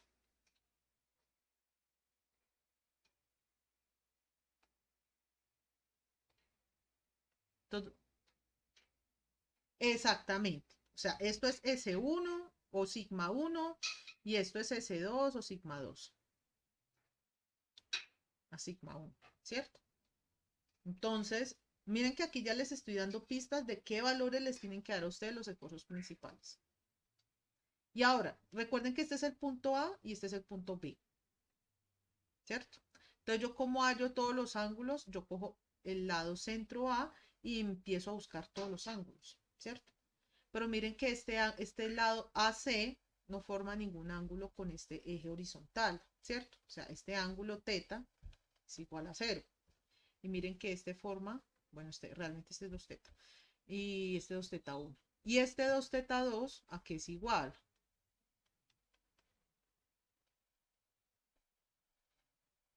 ¿A qué es igual 2 teta 2?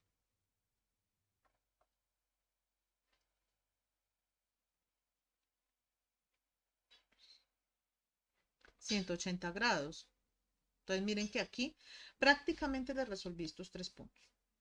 En ese círculo hemos. Solamente pues obviamente que lo tienen que hacer con números y bueno, allá la relación, bueno. Entonces dicen, que sigma X es mi sigma 1, que sigma X es mi sigma 2, cosas así, mi esfuerzo principal menor o mi esfuerzo principal mayor, o no, no es ninguno de esos dos, ¿cierto? Ahí van hallando. Entonces, por eso es que, ¿cómo se relacionan los círculos de Moore y las direcciones principales, ¿cierto? Ya simplemente es graficar eso, listo. ¿Quedó claro?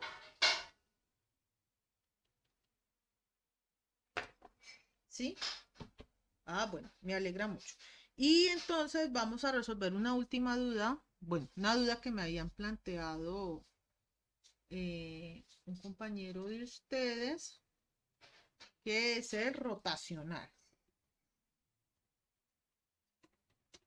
Yo les recomiendo, resuelvan el rotacional a mano, pero grafíquenlo en MATLAB. ¿Dónde es que está? ¿Cómo dibujar un rotacional? Entonces ustedes van a dibujar. ¿Cómo dibujo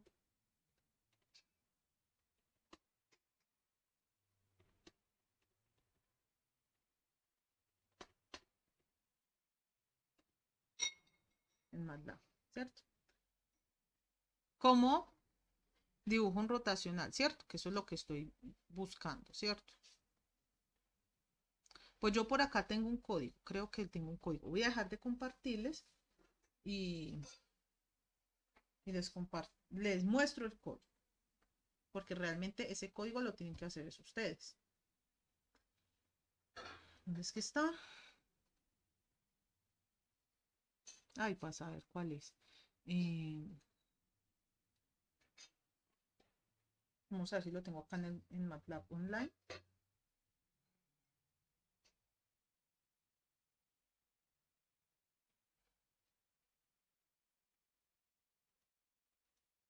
No, esto no es.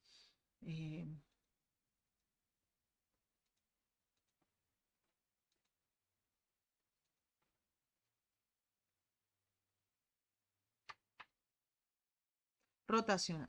Aquí lo encontré. Listo, les voy a compartir entonces.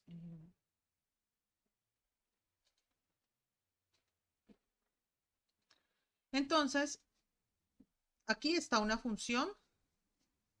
Voy a cambiar este número a 27. Entonces, aquí les voy a explicar otra vez otras cositas ¿de qué? Espere que no me está compartiendo, no me está cogiendo la ventana de él.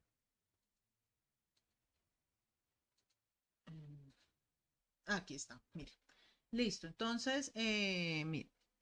Uno generalmente cuando va a iniciar a programar en MATLAB, y un consejo para todos es que limpien el espacio de trabajo. Yo no sé si esto yo ya se los había explicado antes.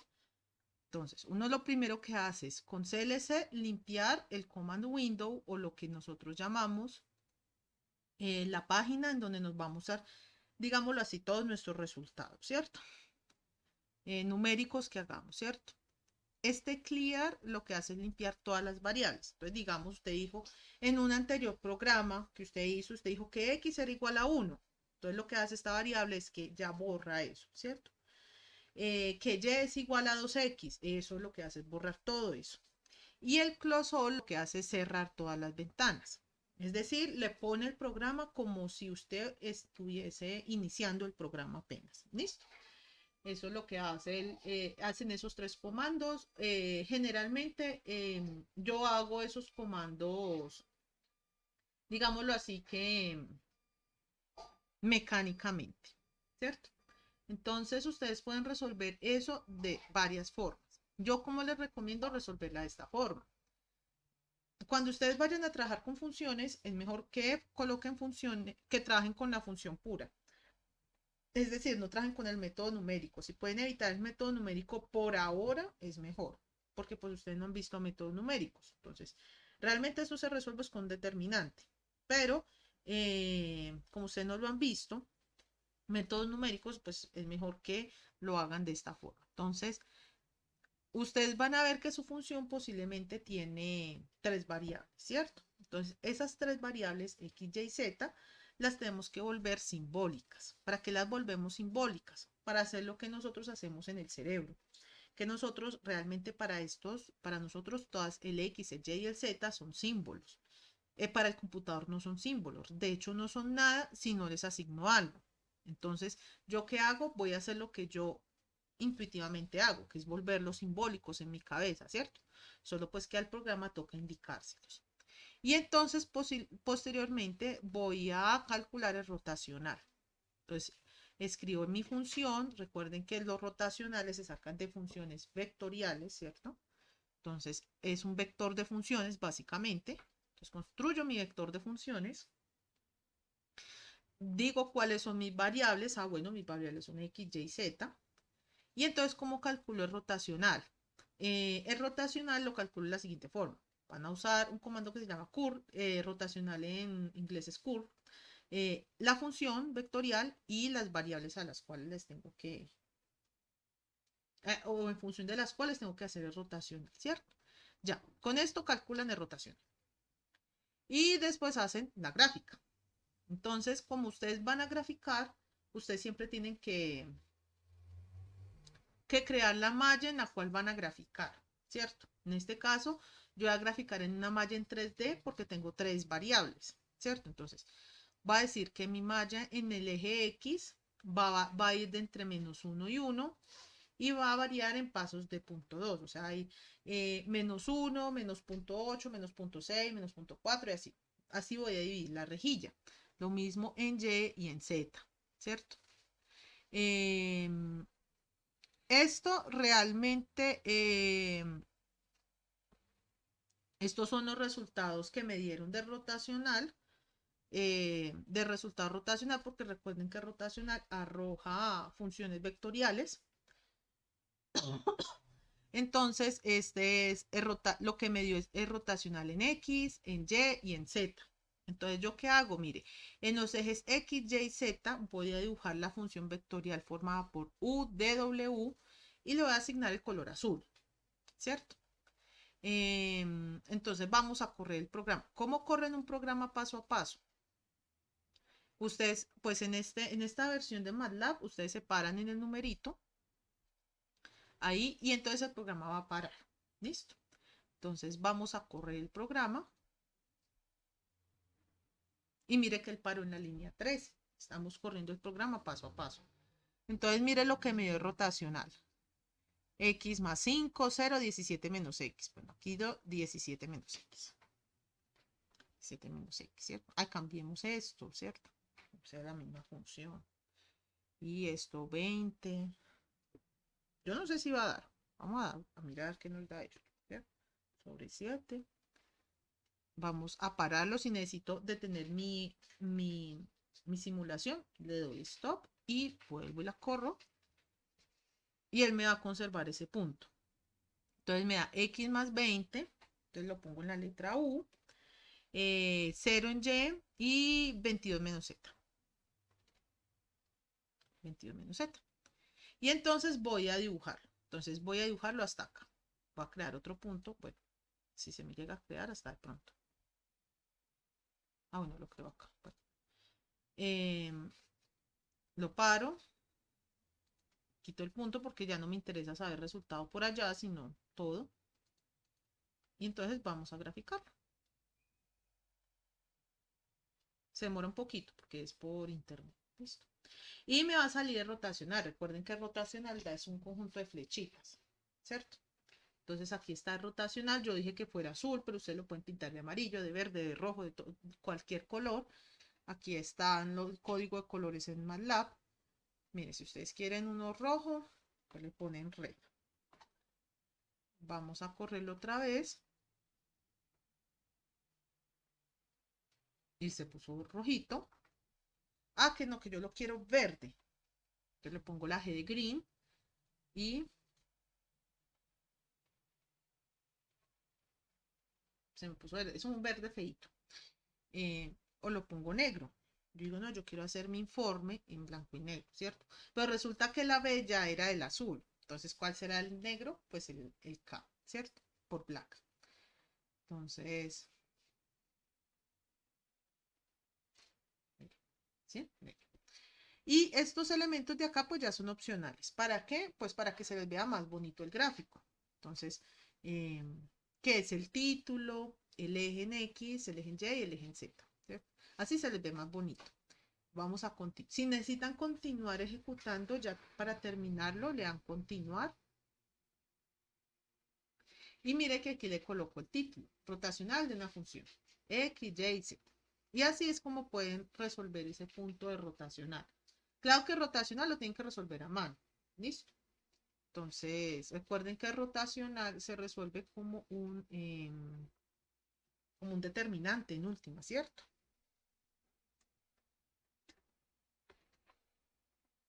Recuerden cómo es que se resuelve un rotacional, miren.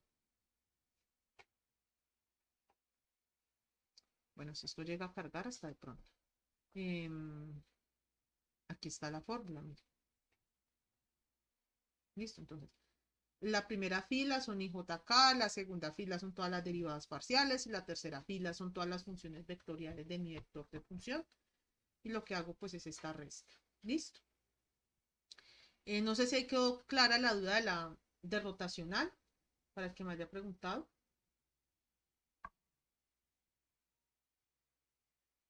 Listo. ¿Alguna otra duda?